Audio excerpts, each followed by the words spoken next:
Are you spending hours trying to memorize German vocabulary only to forget it the next day? Does it feel like an uphill battle, like no matter what you do, the words just won't stick? Most adult language learners struggle to make new words stick because the way they're learning them doesn't align with how our brain actually stores languages. So in this video, we're going to talk about why your vocabulary might not be sticking and how to fix it. We'll look at what the science says about how your brain builds language memory, what really helps words move into your long-term memory, and I'll share 3 of my personal favorite strategies that I use for learning new vocabulary. Ones that actually work. If you're new here, hallo und herzlich willkommen. I'm Salome, a native German teacher and polyglot. I speak 5 languages myself and I'm currently learning a 6th, so I know a thing or two about language learning. I've specialized in helping total beginners go from confused and overwhelmed to confident and conversational in German. Inside my online program, the German Fluency Academy, vocabulary building is one of the key areas we focus on. But we approach it in a very different way than traditional textbooks, language apps, or word lists. If you want to join us, the best way to get started is with my free workshop for beginners. I'll have that link below in the description box. All right, let's start with the science. How our brain learns languages. When you learn a new word, your brain builds a neural pathway, a tiny connection between neurons. But here's the thing, if you don't revisit that pathway regularly, your brain deletes it. Think of your brain as a super efficient decluttering system. When you learn a new word, it's like placing an item on a mental shelf. But if you don't use it, your brain sees it as unused clutter and clears it out to make room for things you might use more often.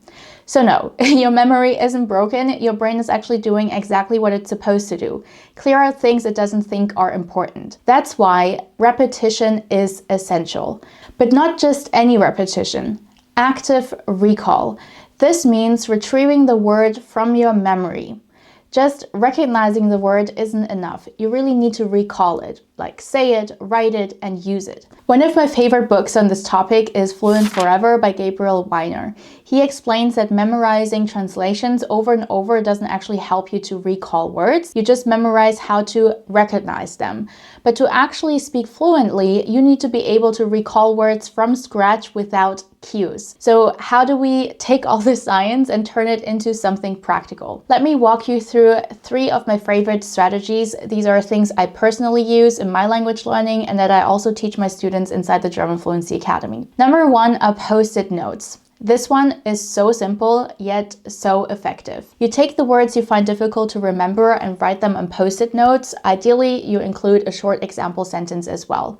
Then you stick them somewhere you'll see them every day. For example, your bathroom mirror, your fridge, or next to your coffee machine. I used to have my bathroom mirror covered with sticky notes, so vocab review became part of my daily routine, just like brushing my teeth. You can also color code your notes to help with remembering the gender of nouns. In German, we have 3, so you could use blue for masculine, red for feminine, green for neuter, or really any color that you like. And if you're using the strategies for things around your house, for example, you can obviously place the sticky note exactly on that item that you're referring to. My students really enjoy this activity.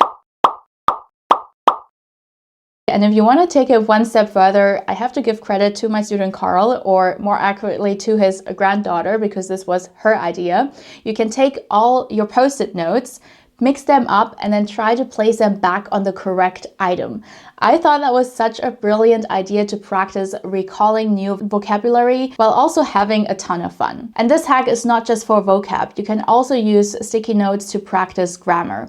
In fact, just recently inside our community, we did an exercise where students labeled things around them using different kinds of prepositions. They really went all out. Like Pedro, for example, labeled things in his office from Das Chaos ist auf dem Schreibtisch all the way to Der Papierkranich ist auf dem Monitor. I really love how creative my students get with these challenges, and it's a brilliant way to connect words with real-life context and get that daily exposure that builds your memory. Another strategy that works incredibly well is speaking practice, aka language exchange. Yes, even before you feel ready. Language is social. We learn languages to be able to communicate with each other, right? So that's really important to build that into your learning right from the get-go. And the reason why this is so effective is when you use a new word in conversation, Even if you make mistakes, your brain forms a much deeper memory. The emotional and social context helps that word really just stick. A lot of learners are also surprised by how little you actually need to know in order to get started with this.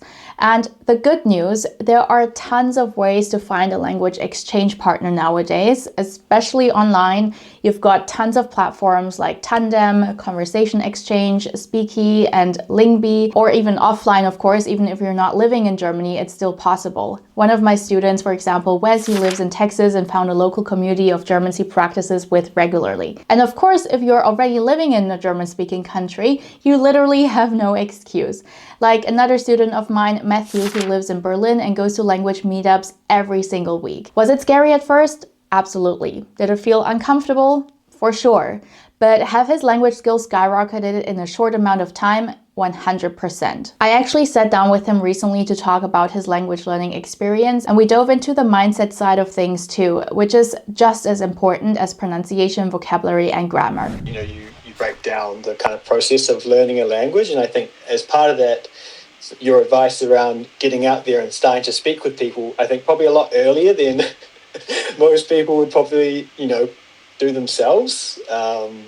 So I remember rocking up to my first meetup, and I was, on reflection, I was sort of at that A1, A2 level. I was just kind of getting comfortable with German, and I maybe hadn't asked these questions before. But I remember feeling really good because I got to, use my where do you come from, and what's your name, and how old are you, and why are you in Germany.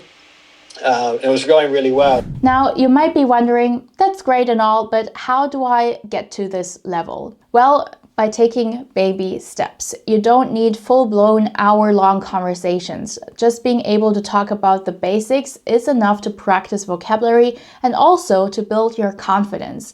You can get started with like a 30-minute session, for example. So 15 minutes for German and then 15 minutes for your partner to practice their target language. In the German Fluency Academy, we help our students build the confidence through weekly speaking activities inside our community.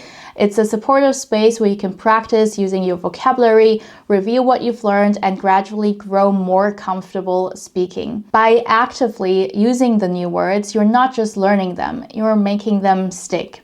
These activities are really one of the best part about our community. There are new topics every single week. They are a great opportunity to practice, to get to know each other, and they are honestly just so much fun. Plus, students get customized feedback, of course, from me and my team. Yes, real humans, which is absolutely essential to make progress and to get a better understanding of the language. If that sounds like something you'd love, the best place to start is by joining my free Taste the Lesson for beginners. I've linked that below. By the end of that lesson, you'll find out exactly how you can join us inside the Academy.